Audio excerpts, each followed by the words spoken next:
This is Where We Live on Connecticut Public Radio. I'm Lucy Nalpathanchel, broadcasting remotely.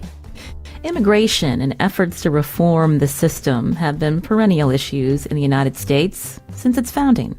But have you ever wondered what it's really like to be an immigrant in this country? Reading Roya Hakakian's latest book, A Beginner's Guide to America, I thought back to the stories my parents told me when they immigrated from India to Northwest Pennsylvania in the late 1970s. How much did they keep from me? And if I had known everything, how would it have changed how I viewed my parents' story in this country? Roya Hakakian came to the U.S. as a refugee from Iran with her family in the 1980s. She's an author and poet who now lives in Connecticut, and she joins me for the hour. Roya, welcome to the show. Hi, Lucy. It's a pleasure to be with you. Again, your latest book is A Beginner's Guide to America for the Immigrant and the Curious. You've written several books, including Journey from the Land of No. You're a poet, publishing at least 2 collections of poetry in Persian. Tell us a little bit about your story. As a child growing up in Iran, what was it like before the 1979 revolution? You know, I keep saying that it's probably nostalgia that makes my childhood seem even more idyllic than probably it was. But what I remember is a religiously eclectic neighborhood where we had on a small block people and neighbors from all sorts of religious backgrounds. And it was really a magical thing where I knew that, you know, the people who were on my right in the house beside us were Christian Armenians, and the people across the streets were Zoroastrian Iranians, and the people to my left were Baha'i Iranians, and then my best friend on the street, about whom I write a great deal in my memoir, Journey from the Land of No, was a Shiite Muslim girl in a big family of 7 children. And, you know, we all got along and life was quite peaceful until the 1979 revolution came in February, and things were never the same. Your family is Persian Jewish, so talk about the community in Iran. Many Americans who may not know a lot about Iran, it probably surprises them to hear you talk about how eclectic your old neighborhood was. Exactly. And a lot of people who hear that I was born and raised Jewish in Iran are surprised to hear that there were Jews in Iran at all, whereas there were Jews in Iran, or I should say the history of Jewish presence in Iran precedes the history of Muslim presence in Iran. And Jews are so much more indigenous to Iran than anybody knows. You know, we had a community of about 100,000 plus Jews prior to 1979 in Iran. And I attended a Hebrew day school until I was in 7th or 8th grade, which is when the revolution happened. And, you know, we practiced, there were synagogues, and unlike the memories that my parents had about growing up Jewish in Iran in their youth, where my father especially had been born and raised in a small village called Khonsar, and he had been subject 80, 90 years ago to a lot of anti-Semitism. I, born and raised in Tehran, really didn't experience what he had experienced. I felt myself just another kid on the block, and didn't really feel anything overtly or even not overtly that was exercised against me or toward me because of my religion, which is a great statement about how far Iran had come from the decades past where my father had been born to my time, and how much more we had become an egalitarian society in a matter of 3 or 4 decades. And then the Islamic Revolution happened. And how did that impact your family, Roya? Well, the Islamic Revolution happened, and and one of the things that really shook the Jewish community in Iran was the execution of a Jewish industrialist and a philanthropist who had been one of the most important figures within the business community. He had brought plastic to Iran, and his name was Habib El Ghanian, and he had established factories that produced plastic products. So he was a major employer, but he was also a major figure in the modernization of Iran in the 20th century. What was very shocking was that El Ghanian, who had been a beloved figure both within the Jewish community and outside of the Jewish community, was among the first leaders to be arrested and then summarily, very quickly executed. And that fact threw shockwaves in the Jewish community because it was interpreted as a sign of worse things to come and other executions to follow. There were not further executions that came, or at least not immediately, but nonetheless, the execution of El Ghanian about 8 weeks after the success of the Iranian Revolution in 1979 caused the Iranian Jewish community to really uproot itself. And then, the laws changed. And one of the things I always feel compelled to say was that the laws after the revolution were designed in such a way that they gave privilege to practicing Shiite Muslims. And that's a very important distinction because it wasn't so that laws were written to eliminate Jews from society, or there were anti-Jewish or anti-Semitic laws that were written. Rather, they were laws that were written to give an advantage to those Muslims who were practicing and were Shiite. And I say that because there are also Sunni Muslims in Iran, and they were at a disadvantage too. And there were, Christians and Baha'is and Zoroastrians and all sorts of other religious groups who were somewhat relegated to second-class citizenship because in comparison or in various competitions, they could not do as well as Shiite Muslims would do. And a prime example of that is, universities had a major entrance exam, and a moral component was added to these university exams. And so it wasn't enough that you scored high on the subjects of science and math or whatever else, but you also had to prove yourself morally, and you could prove yourself morally, of course, if you were a practicing Shiite person for whom the local mosque could vouch. And that's how slowly others who were not, who didn't belong to this community, began to lose their momentum and their advantage in the Iranian society. I understand during this time after the Ayatollah came to power, your brothers had already been in the U.S. As students. So what was the turning point when your family decided it was time to leave?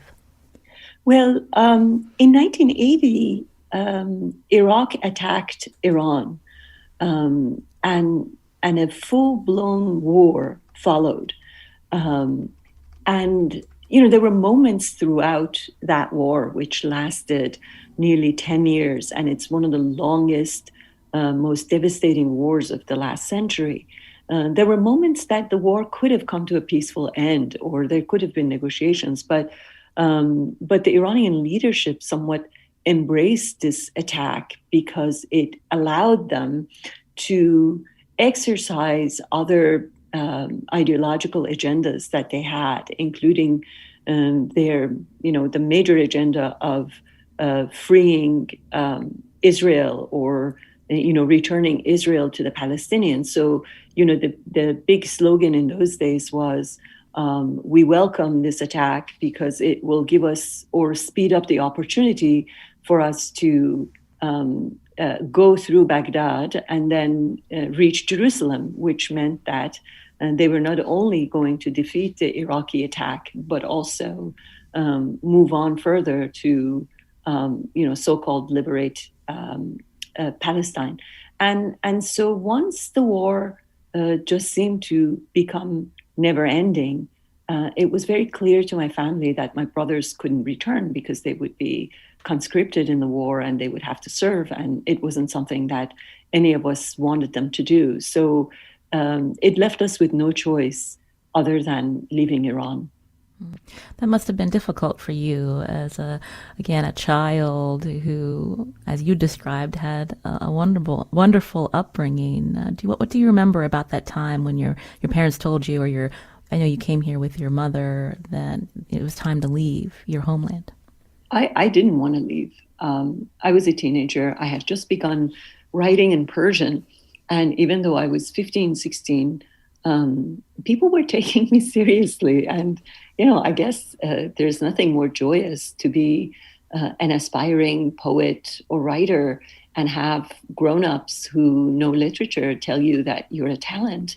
And so that really moved me. And it was, it also made me realize that I had something that I wanted to do, that I had a direction. And while I was kind of developing as a writer, suddenly my parents told me that we were going to leave, and it was unimaginable for me to leave the land of that literature and that language that I had just begun to find a footing in. So I was against it. I fought tooth and nail to stay for as long as I could. And I think I managed to delay my parents until I got my high school diploma. Again, you're hearing Roya Hakakian here on Where We Live. She's an author and poet. She lives in Connecticut. Her latest book is A Beginner's Guide to America for the Immigrant and the Curious. You talk about this place that poetry had in your life, but your father was also a poet. Can you give us more of a glimpse of how poetry is such a central part of Persian culture? It was certainly in my childhood, and I think it was, for lack of a better comparison or metaphor, it was the equivalent of, baseball for an American. It's what we did. It was not simply a form of art or an expression of literature. It was also a national hobby and a pastime, and a way that the best way, the most significant way in which the Iranian self expressed itself. And what was very entertaining for me when I was just beginning to write at the cusp of sort of adolescence was that my father had caught me writing and reading a lot of poetry, and I was reading modern poetry of a new generation that my father and his generation didn't really take seriously. So he started making fun with me of the things I was reading. So we used to banter. He used to write classical poetry that was rhymed and, musically sound, to say that the poetry I was reading wasn't good enough. And I would, in return, write in modern unrhymed poetry that his classical poetry was only concerned with music and not content. And I didn't take that seriously. So we would go back and forth in writing. But all along, we were composing poems, even though in two separate traditions. And this is one of the highlights of my adolescence. That must have been a really lovely experience. And when you look back at your poetry as a teenager, what do you think today, Roya? Well, it was very, very bad. And I'm glad that a lot of it is lost because, so little survives, crossing the continents. But it was a great time because I think it allowed my father and me to develop a different relationship that wasn't just the father-daughter relationship. It was also an exchange between two generations that viewed poetry in entirely different ways. But he did it so lovingly and so wittily. And, I was going through his notes since he had passed away, and I was trying to put together a collection of his poems. And I came across some of them, and it brought back so many memories of those years. You dedicated your latest book to your father. You write, "In memory of my father, the first Hakakian to write, the last Hakakian to arrive in America." I want to hear more about your arrival story and about your latest book. Roya Hakakian, my guest today here on Where We Live. You can join us. Find us on Facebook and Twitter at Where We Live.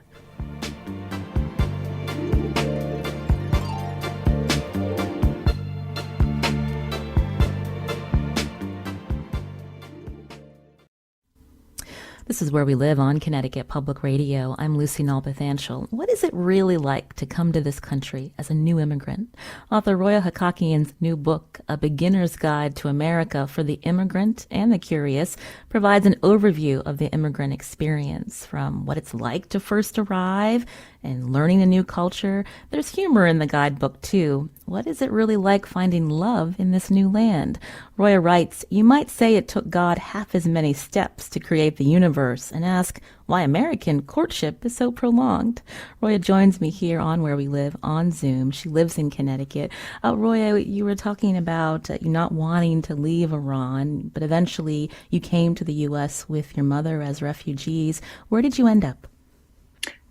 We first arrived in New York, and one of the little stories in the book, in one of the tables about, Helen and her daughter Roya, is a story of the two of us in New York City, and a day that, it was a few weeks after we had arrived. I had just begun going to English as a second language classes.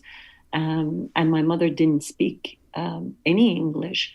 And we used to go to places together. One day I had a job interview in the city and had to leave my mother on the train. So I was very worried that she might not find her way home from the subway station. So I walked with her into the subway. I put her on the subway and I told her where to get off. And then the subway doors closed, and as soon as the doors closed and the train was taking off, over the intercom system, there was an announcement saying that the N subway that I had put my mother on was going to run on the R line, Oh, no. which meant that my mother was on the wrong subway. And just, I was terrified. And, the thought that after having brought her down, into the station and walking her on the platform and telling her what to do, I had exactly put her on the wrong train, really made me, incredibly worried. So I returned home. And as the story in the book goes, at the end of the day, the conductor, who was an African-American woman who had realized my mother didn't speak English, and needed to be brought home, had brought her home at the end of her shift, which was one of the most moving early experiences of our immigration. I mentioned my parents immigrated to this country, and I feel like we all have those stories of moments when American generosity has helped our parents or our grandparents. And you talk about that, not just the faults we find in America, whether we're native born or have come to this country, but just the fact that Americans are so generous, and this feeling of service that can be strange to other people coming from different parts of the world. Exactly. One of the things I tried to do in the book is kind of explain the thing that took me a while, and perhaps it took your parents a while to understand, which is that the generosity we knew or exercised in our home countries isn't the same brand of generosity. For instance, it was very easy for us, and continues to be, to have people over for meals. It wasn't even it didn't even require a formal invitation. If somebody was over, we would say, stay for dinner, or it just didn't take all the ceremony it takes oftentimes in America to have people over for a meal. It was very easy, and it may not have been, there may not have been enough, but we somehow had people come over all the time and join in a meal. And it's not so here. People are more formal. They send out invitations, and you go to their home, and they have sometimes placement cards around a table to tell you where to sit. And there's just a lot more that goes into having a meal in an American home. But on the other hand, Americans, or I should say native-born Americans, because I'm a naturalized American too, native-born Americans exercise generosity in ways that I didn't know, and we didn't exercise back home in Iran. For instance, these foundations didn't exist where I come from. The notion that you could apply as an artist or a writer or a scientist to anything but a government body and receive funding to do something, to continue your work, was unthinkable. There were also other things, the idea of going to hospitals and holding someone's hand just because they were lonely. These things may have been informal exercises, but in America, they have become part of a national practice. And I think it took a while for me, as it did for my family, to recognize that while we are surprised by certain practices that don't exist here, we're just equally surprised by certain practices that we never knew and have come to embrace. And I think that took a lot of learning. Again, you don't write this book as a memoir, but more as a guide for the newly arrived immigrant. But are you really writing this for native-born Americans to get a glimpse of all of the things that immigrants experience and have to learn in this new life? I thought in 2016, when the anti-immigrant rhetoric was reaching a fever pitch, and I was hearing certain statements, including the idea that immigrants who come here commit crimes, that I found incredibly not just offensive, but downright false. And I thought, what could I do to add something to this conversation? What could I do, given who I was, given that I had come here as a refugee and I had been an immigrant, and knowing everything that I know? Was there any way that I could inform this conversation so that people would know differently or feel differently? And so I had to think long and hard about what it was that would enable me to get people to listen. And I realized that, or at least I should say that I came down on the side of the voice of a guidebook, because I thought, people have written memoirs as immigrants, and we read a lot of third-person accounts by reporters or policymakers about the immigrant experience. And what if I don't do the first person and I don't do the third person, and instead I stick to the second person voice and try to bring the native-born Americans who have never had to be uprooted or transplanted, who have never had this cataclysmic immigration experience?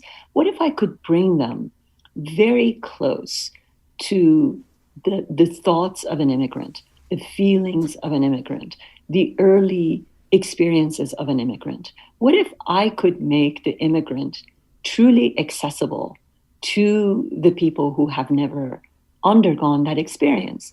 Would that be a contribution? And I thought the answer to that question was yes. That if I could make the immigrant more accessible, then as a result, perhaps I could make I could neutralize the negative ideas that were circulating about immigrants. Because, at the end of the day, I think, for me at least, when I first came, without English, without skills, a teenager who was totally disoriented, my greatest effort on a daily basis went into putting one foot in front of the other, finding places, knowing how to get on the subway and get off the subway, or, how to find a job. And these elementary things took everything I had and then some. And to think that immigrants would then come here and on top of everything that they had to do, they were being accused of committing crimes was just, not part of, in any shape or form, what I had known or would be possible in the universe in which I had come into and existed.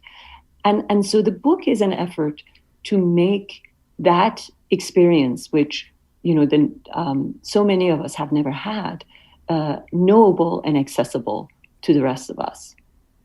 Roya Hakakian, again, her new book, A Beginner's Guide to America for the Immigrant and the Curious.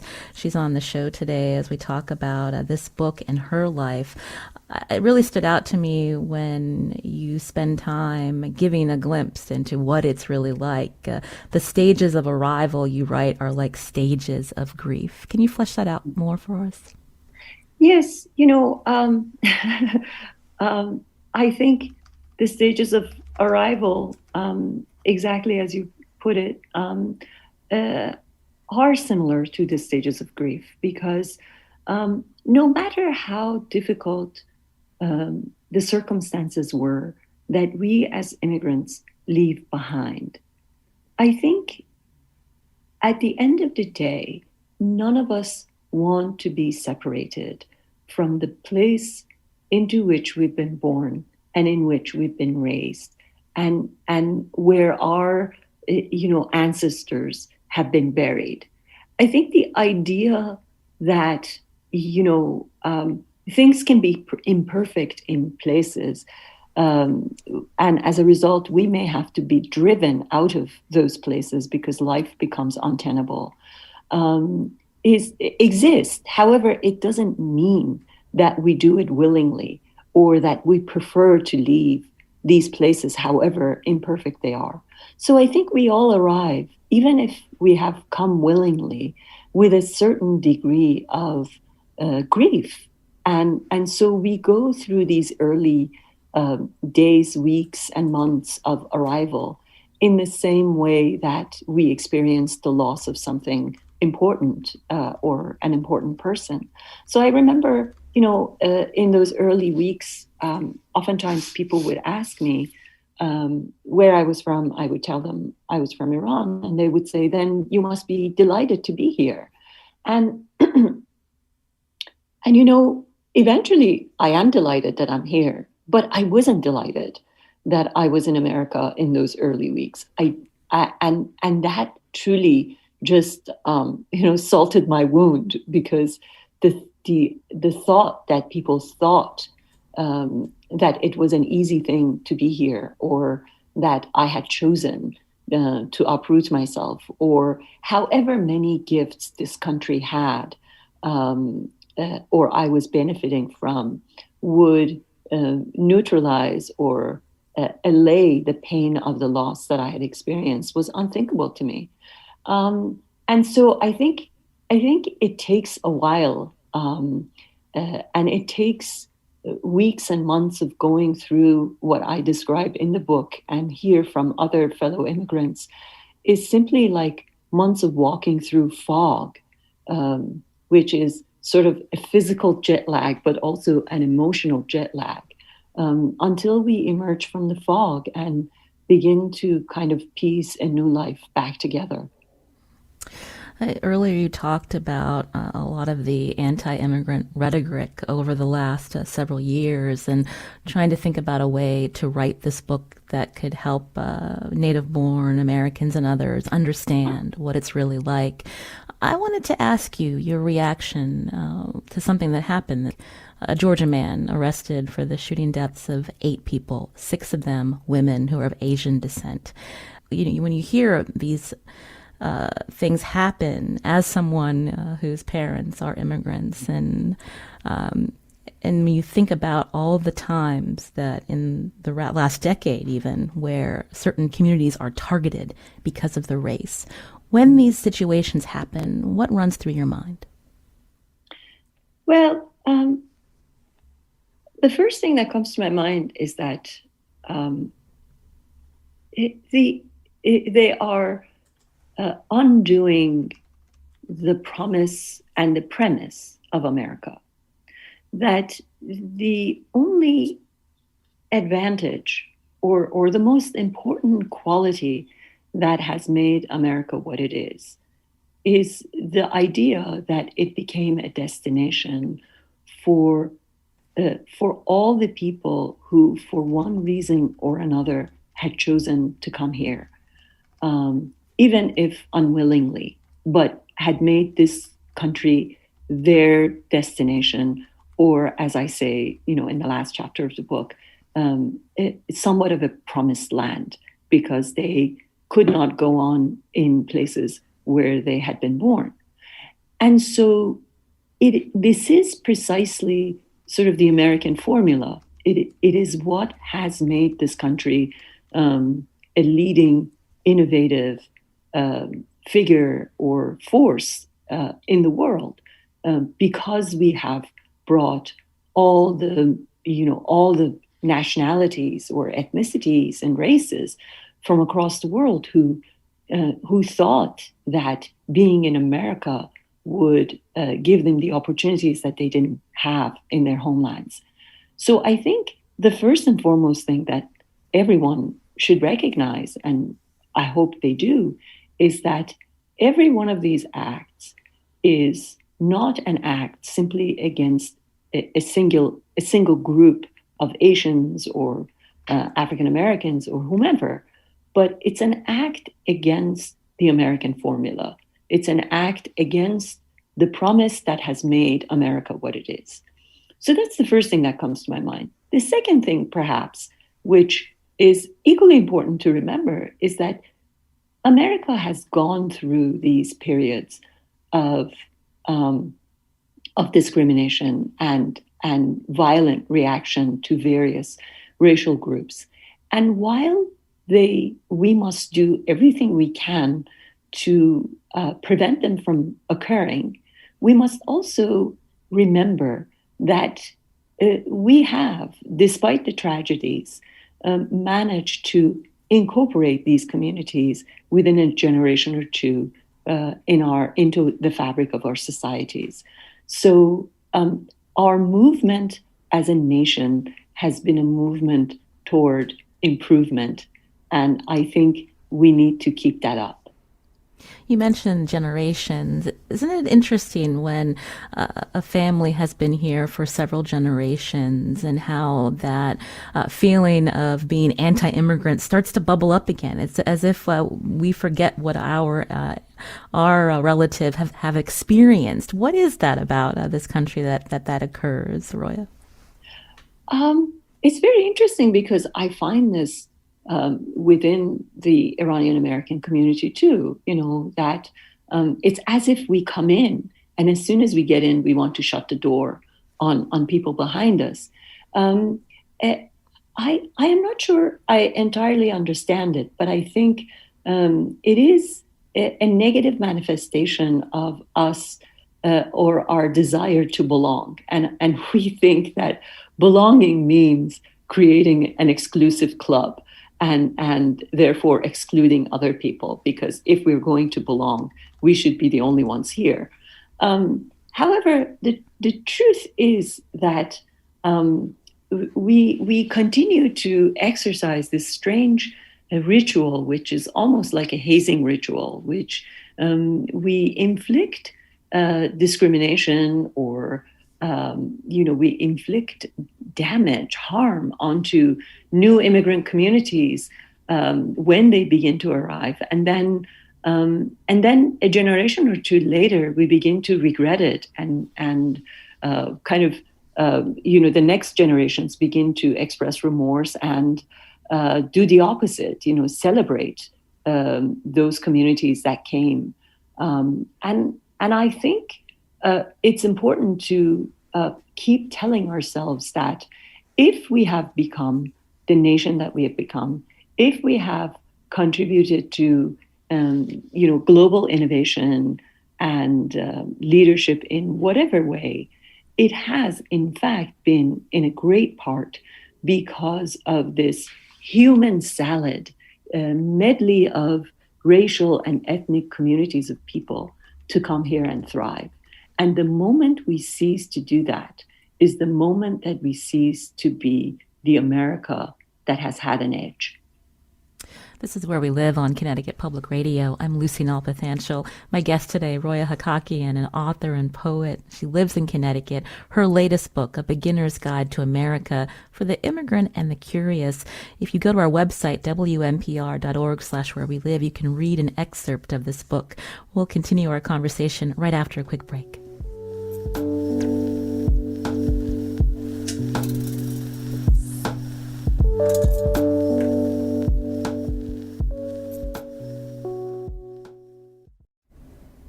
You're listening to Where We Live. My guest today on Zoom, Roya Hakakian, an author and poet. Her latest book, A Beginner's Guide to America for the Immigrant and the Curious. It's not all serious, Roya. Definitely humor throughout, including America's obsession with the weather and our pets. But I wondered if you could read an excerpt from your book for us. Sure. This is a passage from a chapter called The Diaspora. And here's how it goes. In lieu of haggling, once the most satisfying aspect of any shopping experience for your fellow expatriates, they have embraced the exercise of returning, which might well be haggling's fair-haired twin.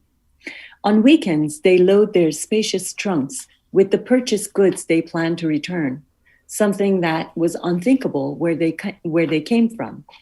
At first, they even return the things they need, just to see if they can.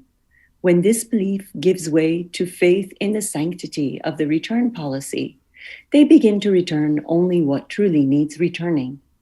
They had expected to see the suspension bridges, the underwater tunnels, the endless forests and bottomless seas. But it is the exercise of returning goods that is the surest sign of America's greatness to them. The experience of an underwater tunnel lasts only a few minutes. However, the experience of a trial sweatshirt whose price tag scratches against the nape lasts for days. It is why they cherish their receipts and keep them alongside other well-guarded family treasures. Returning items is the proof that the consumer, one of the several manifestations of the citizen, is formidable here. It is the evidence that anything is possible because a one-time decision need not be destiny. You can change your fate here and turn it in for a better one. Taking the oath of allegiance is a rote promise. To stand head high at a customer service counter, receipt in hand, turning in an unwanted garment is an actual step toward claiming one's rights, acting as an entitled citizen would. Even after all these years, each time a reluctant shopkeeper takes an item back, you stagger out in awe, praising God and his most unsung messenger, George Washington. This is one of the many small joys of living in America that only you, privileged with a keen knowledge of despotism, deeply cherish. I love that when I read it, Roya. Throughout the book, you also talk about democracy, but in a different way than how we may think of it, such as our voting rights. You see American democracy really in every part of our life, including the observations that you make of people. They're just hanging out at a public park. Can you talk about that? Yes, I think it and it's one of the things that I have come to in the past few years, especially since 2016, that part of the reason it's become questionable whether we need to fight for this democracy, I think, is because we can see its daily small manifestations in our lives and in how, on a routine basis, we benefit from its gifts. And I think, one of the things I tried to do in the book is to try to make these small manifestations that may be invisible to those who have never lived in an undemocratic society visible. So, in this passage, I refer to, returning items because it was unthinkable where I came from that we returned something to the store. Nobody took anything back. Another manifestation is, the simple idea that we can wear whatever we want and go to the park and, chill on the lawn and just lay down on the grass and, play whatever music we want in the headphones and be was also unthinkable where I come from, in Iran. Women were subject to mandatory dress code. We couldn't decide what it was that we wanted to put on. If we had to put on what the laws and government told us we had to. So these small joys need to be seen if we're going to nurture and cultivate and propagate this democracy, because if we don't, it may seem like just a routine every 4 years an election ordeal that will then become easier to lose. You mentioned earlier that you are now an American citizen. What was that naturalization process like for you? You poke fun at even the term being naturalized in the book. I delayed it for many, many years. I could have become naturalized 5 years after I had received my green card, but I didn't do it until after 10, perhaps 12 years. It took me a long time, and in part because I just couldn't reconcile with the idea of, giving up something else that I had been for so long and then switching. It seemed exactly unnatural to naturalize, because how could we truly surrender 18 years of our lives? So I had to kind of piece it together in a way that would be morally acceptable to myself. And finally, after 10 or 12 years, I remember going to the courthouse in New Haven with a friend who was very excited to watch me. And I remember thinking that the only reason I could do it was because to become an American would allow and even embrace the notion of me as the person from all these other places or all these other components that I was. And it was with that in mind that I was able to become naturalized, only when I realized that I didn't have to surrender those other pieces, but that becoming an American allowed me to weave those into who I was becoming now. We live in an interesting time when we think about the conversations around racial justice. Roya, in your book, you write about how immigrants should view this history and their expectations of being seen as equals in America. What is your message to immigrants listening today? Well, for one thing, I certainly, when first came to this country, didn't think that any of the history of racial injustices had anything to do with me. Because, I had been a refugee. I had come from somewhere else. I had never been part of what had happened here. But in truth, after 10, 20 years, when I become a naturalized citizen and I see that, I'm having an easier time living here as an immigrant and being accepted by the broader American community as an immigrant and as someone from, elsewhere, then I have to think about how this happened. And it is only lately that I have, in the past few years, that I have begun to see that the reason we as immigrants are more accepted and find it easier to be, to thrive here is because there has been this long-standing history of racial struggle for equality. And I have begun to recognize that if the African American community had not done all that it has done in order to reach or make the American society a more equal society, I would have never been the immigrant that I am today.